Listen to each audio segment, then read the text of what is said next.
Where is the market headed? What's going on in the market? What's disrupting the market? Depends on what quality of service you're giving and if you're adding value to that customer.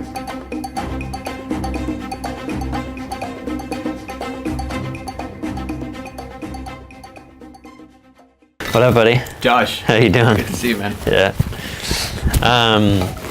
So just a little recap. We've been trying to play with cameras and with microphones for the last 20 minutes to get this going. And then the last podcast I didn't even have the guest on film. So Progress. We're getting there. We're getting there. It's good. So what's been going on?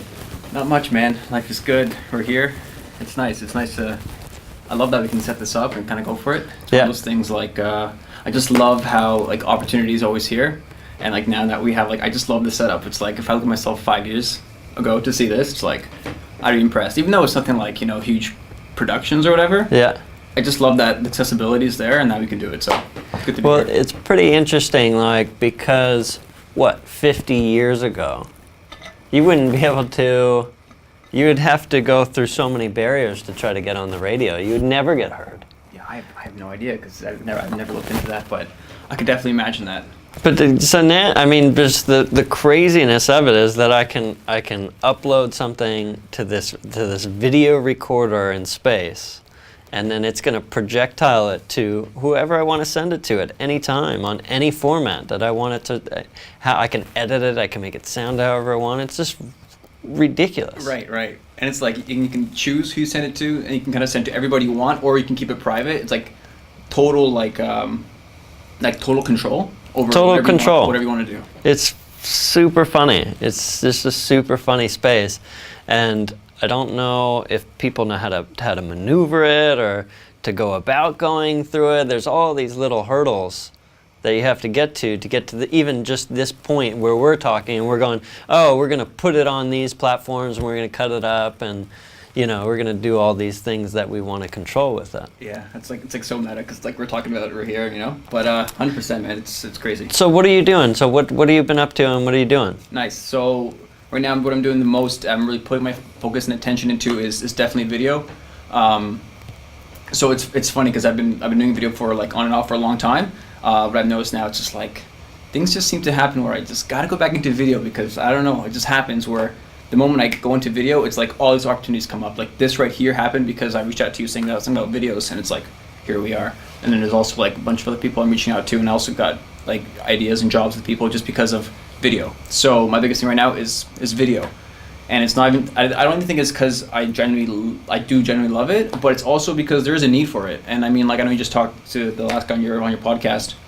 It's like video is the huge thing on social. Well, I just needed it for my last podcast because I totally messed up the video. I mean, it's needed.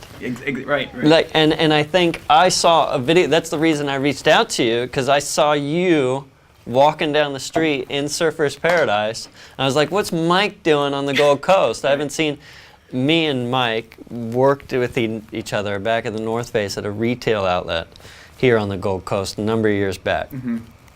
And we've kind of sort of kept in touch since then. And then I saw you randomly on the Gold Coast in a video that you edited, and I was like, hey, what are you doing? You know, and then you're immediately like, I saw your thing that you've been working on, and it was just, we just started talking again. It's because of video, right? Yeah. And it's crazy because people like, I think they underestimate it, and people think like, oh yeah, like people kind of think like, not that they underestimate it, but people, I don't think realize how powerful it is. And like, I guess if you're like into marketing, social media and that whole sphere, yeah, I think it's almost like oversaturated how much you hear about video. But I think the person who is not conscious of like marketing, social media in terms of like the back end stuff, like they consume more video than they actually realize. That's what I believe.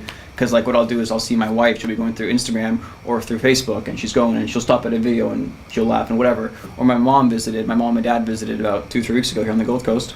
And the same thing, like we're all hanging out as a family, and I see my mom, she's just watching video, and it's just like I don't think people realize until like kind of tell them like, hey, like you're spending 3 to 4 minutes of your time like compelled to a screen for one piece of content. Like that's interesting. I think that's interesting. Well, the tension went from the TV to the phone, and on the phone, these short little snippets or this content is being consumed on this phone. So it's all video. It's just not coming in the form of a full production. Right. It's coming in these little interesting things that pertain exactly to you. Right. And so I think that's hard for people to figure out. One, to create that content if they have a brand or a product or they're trying to inform somebody about something. I think it's hard for people to create interesting content. Mm-hmm. And then it's probably hard to figure out how to then push that out on multiple channels. Yeah, it really depends on what the purpose is of what you're doing with the video, right? I know some people, like, I mean, I don't know all the backstories, but I just think of this, I don't know what the guy's name is, but he was just putting up videos on YouTube, and then of him, like, I think it was he was rating things or he was just watching, I don't know even what it was, but he was just really funny, you know, he was just a really genuinely funny guy. And then Ellen kind of saw him, brought him onto the show. He has like a big cap, I don't know if you know what his name is, but anyways, like, that's the thing, you have to bring value to the viewers, right? Because if you're not wanting to bring the value, then it's like, what's the point, right? But I just love the simplicity, and I guess we just literally brought it back to the beginning of the conversation where, like, we just set this whole thing up ourselves. Like, all that guy did is just, he had his phone, he just started watching videos, reviewed them, and then, like, people liked it. So, yeah, how do you create value? Like, that's a tough question, but it's really what people want to see. So the real question is, what do people want to see? Well, I think it's, what are your interests? You know what I mean? Right. What do you like to look at? What catches your attention? You know, and I think a lot of people are trying to create things, and they're trying to be, things that they aren't. You know, Yeah, and they're trying to create things that aren't really. I think being genuine, for one, is probably the first step. Yeah.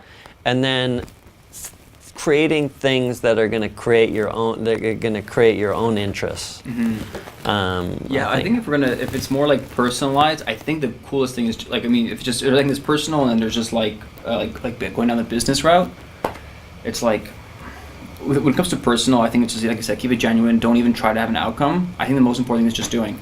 That's what I've noticed. So, like, right now I'm working on a series. I don't know how long it's going to be for. I think it's going to be about a year.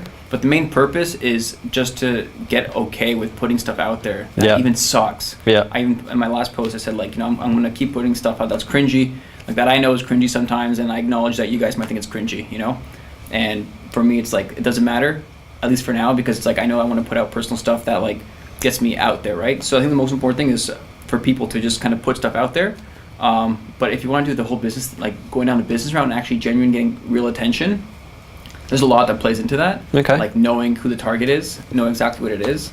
I definitely, for me at least, whenever I make my videos, it's like my first 8 seconds is so important. I don't know why 8, but 8 just makes sense to me. It's like, can you find something to make them like intrigued? It's like, honestly, even if it's like flashy colors, but like in context to the actual video, right? Just making sure that like something comes out that makes them interested, and then trying to keep that content coming that will provide the value, either if it's funny or if it has to be entertaining, right? And I think depending on the person and the company or the person who's giving the content, it's a really fine-tuned thing. But you have to keep, the most important thing is just keep putting it out there, testing, seeing what works, and even having the metrics to measure what it is and seeing where, drop-off rates and essentially like where people like your stuff and where they don't. And so do you think it is this tough medium when it comes to video, or when it comes to content, is this tough medium between producing good quality content and just content that you're putting out there? What do you mean by good quality? And there's a lot of different ways you can measure the quality of content. Yes, of course. So there's probably the value, which we were just talking about, the quality of the audio, quality of the video. There's different forms of quality that are coming with that. Yeah, for sure.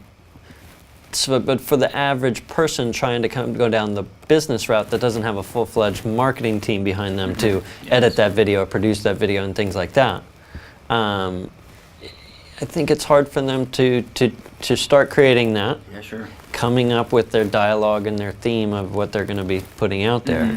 And then also not coming, like you said, that cringy, I'm putting this out there, is it good enough? Are my constituents, whoever is going to be watching this, are they going to be happy with it? Yeah, like yes to all that. It's like, I think it's the most important thing is just keep putting it out there. That's like the most thing I keep telling myself. But in terms of like actual things, like for what's the most important in terms of quality or like video production, I think consistency is important. That builds the muscle, and then people know that you're showing up, even if it sucks. At least people know you're showing up, and like you're still top of mind, right? It's like that's why Trump is always in the news, because he's always top of mind and he's kind of putting stuff out there. But I find that if the quality, like everyone has a smartphone. Like I'm saying, at least here, like it is in Australia, North America, people our age, even people younger, you've got a, I'm pretty sure like you've got a smartphone, and that's a great way to start because that's like already 1080p, which is HD, high definition. And so in terms of quality production, like you can already use your smartphone because that's good enough. Audio is pretty important depending on what you want to put out, but it really depends on the context of the whole entire thing you're putting out. Like some memes, for example, they have some horrible audio, but it's just so funny because the actual content itself is so funny. So it's just a mix. It's really a big mix of things. Yeah, I guess it depends on what you're putting out there. You got to come up with that. I think you got to sit down with somebody that kind of specializes in this space, and then come up with a strategy for that content.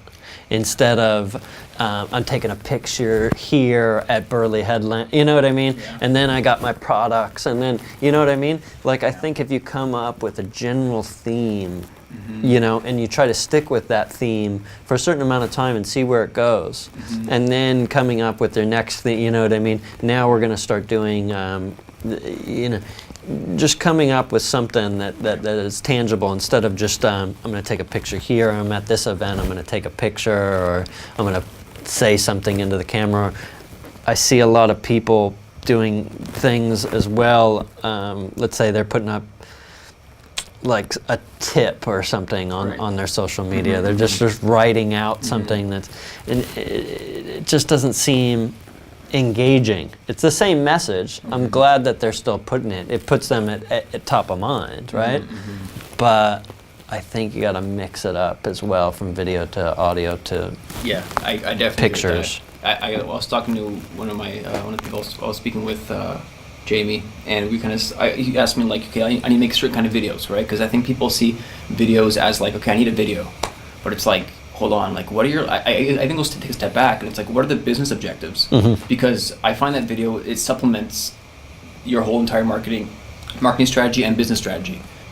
You have to understand the business model, and then where is that going to supplement the objectives that you want.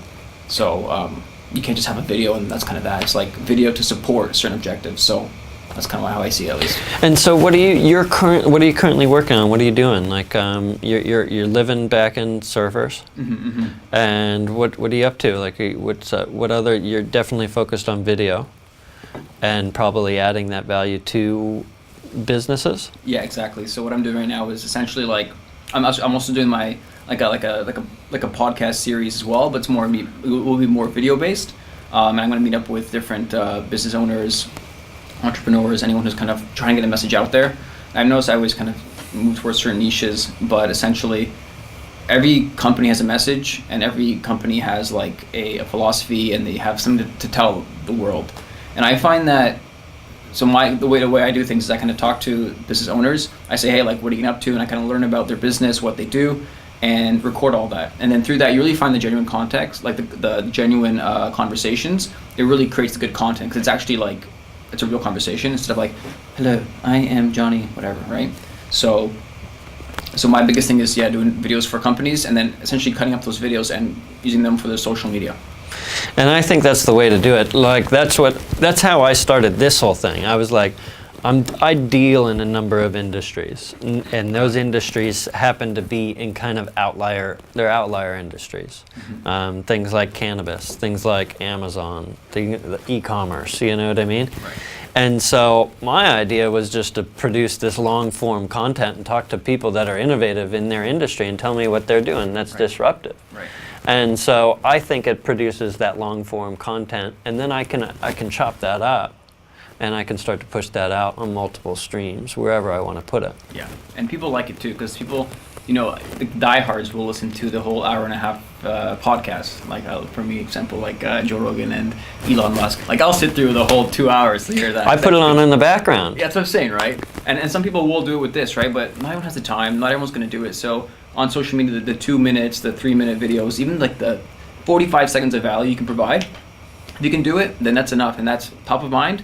They'll learn like what you're about, your message, and then they'll remember you as someone who's, you know, good at that one thing, and they'll always remember that. Yeah, it's an interesting time for people to promote their products and services, and it's constantly changing. It's very fast moving, and there's a lot of noise out there. Yeah. But we're gonna see what's going to happen. Yes, I was gonna ask. Like, I don't know where the next thing is. I always think about like, at least in marketing, like they talk about AI. AI is a big thing. I think with marketing, it would be like augmented reality and virtual reality. I can just totally imagine like you were in the goggles, you have an experience, and somehow like the advertisement integrates with the experience. I don't know what it'd be, and even products. Like I don't know why. I just feel like virtual reality is definitely the next thing to do, even though it might distance us a bit from humanity, like who we are as humans. But it's gonna be weird. Like you're gonna be in these virtual worlds, right. and then you're gonna go, oh, there's a can of Coke, Right. and I'm gonna be able to press on that can of Coke, and it's gonna get ordered to my door. I wonder how. Like, I mean, like in the virtual reality world, you think, right? Oh yeah, definitely. You think it will come up like here? I think it will be within that next. I don't know how fast. You know, within the U.S., it can be delivered to you within 2 hours, right? I mean, guaranteed for Prime, like Amazon Prime. But like, imagine this, man. Imagine you're sitting in like you're in this virtual reality world, right? And you're watching a movie, Yeah. and whatever it is, it's like you want that thing. You can like order now, and it's like programmed with the chair environment you're in. That order, boom, it like goes off your credit card and it comes right inside you. It will go towards that, I believe. It will go faster and faster towards that, and it's definitely happening in the U.S. It's definitely happening almost in that time. I mean, within 2 hours, I can get it at my doorstep. Yeah, see, that's crazy. Guaranteed.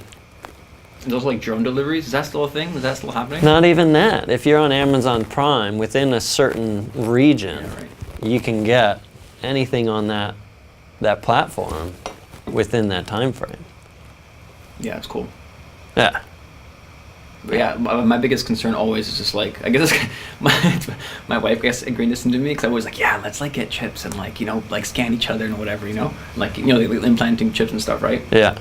She's like, what about our humanity? Like, that's so sad, you know. So it's a part of me that now like gauges like how far do we go, but still like keep the humanity, but still like go down that route of discovery, right? So it's like, I always think that. I'm like, well, so the kids in the future are just gonna sit there and they're not gonna actually go surfing. They're gonna plug into that reality, and then the pro's gonna go do the surfing, but you're gonna feel like you just went on that wave. right. But here's the thing. But this is the funny part now. It's like, because I know, for example, you told me, we talked about this before the podcast. The guy who did the climb, the El Cap, what's his name? And something Andy H. and Anthony. Gosh, I don't get his name. I totally blanked. Oh, it's gonna kill me. The Free Solo, I think, is the name of the movie. Yeah. Anyways, it's been popping up all over YouTube. Anyways, so I was watching like one of his clips, just kind of like his prep, like, you know, whatever it was, and the main thing he talked about was like he'd visualize the climb, right? So he'd be like climbing up, and like he'd remember each nook and cranny of the entire wall, and the things he would memorize it, but then like he played over and over and over in his head, and then as soon as he went up to the actual climb, it was flawless. It was like no questions, right? You hear about the NBA players who do the free throws, like in their imagination, like they'll still hit the free throws because like they're practicing their mind. So that's the next thing about virtual reality that I love. It's like you can have that pro surfer who's like telling you what to do in virtual reality, and you can feel it, and you'll be visualizing it. And I think you would actually be able to be a higher performer because you actually visualize it, but you actually see it. Yeah, so I'm curious if that would actually like be another niche of like pros teaching you how to do it in real life, and you can actually. Yeah, I've actually seen some of that stuff that's coming out at there's the Gold Coast Hub here. Okay. It's like it's a techie space. It's a co-working space for techie companies, and there's different training platforms that are online now, that are going to deal in the virtuality space, that are going to be teaching you how to do sporting activities in those types of formats. Yeah, that's cool. I mean, it's going to get pretty wild. Right. So then what I think about too, in that sense, like, okay, well, how do you capture that on video? You know, there's all like the 360 recording as well. I think that's when I'll have the use, because right now it's kind of here. It's kind of weird. Like you're on YouTube, like, okay, 360 video, you have to like kind of turn around. In your bed, you're like, oh, this is useless. Yeah. So I think 360 video is kind of useless now, but I think not useless, but maybe not as. Not as practical, yeah. No, you're not as useful as it could be, yeah. Right, so I think that's when it'll make more sense. But I think about that stuff when it comes to filming as well. It's like, how's that going to happen? And I'm sure there's already ways around it, but it's just kind of cool. Yeah, very cool. And so, briefly, maybe a year ago, we talked about. I gave you a call and we talked about crypto. We did talk about crypto, yeah. And so what happened? What happened with you in crypto? What, did you get into crypto? Big lesson. A nice big lesson. And I'm grateful for it, honestly. Now I totally manage my money in a different way. It was a huge lesson. I loved it, man. I look back at it. I remember I have like a daily, like a gratitude journal. And I wrote like, oh, I'm so grateful that I'm so smart. I can, make this much X money, like January 3rd, right? And then like, you can see in the entries, it's like, I'm so grateful that I'm still managing my composure. No. And it's just like, it's just like, dropped. It's like negative. It's like 78%.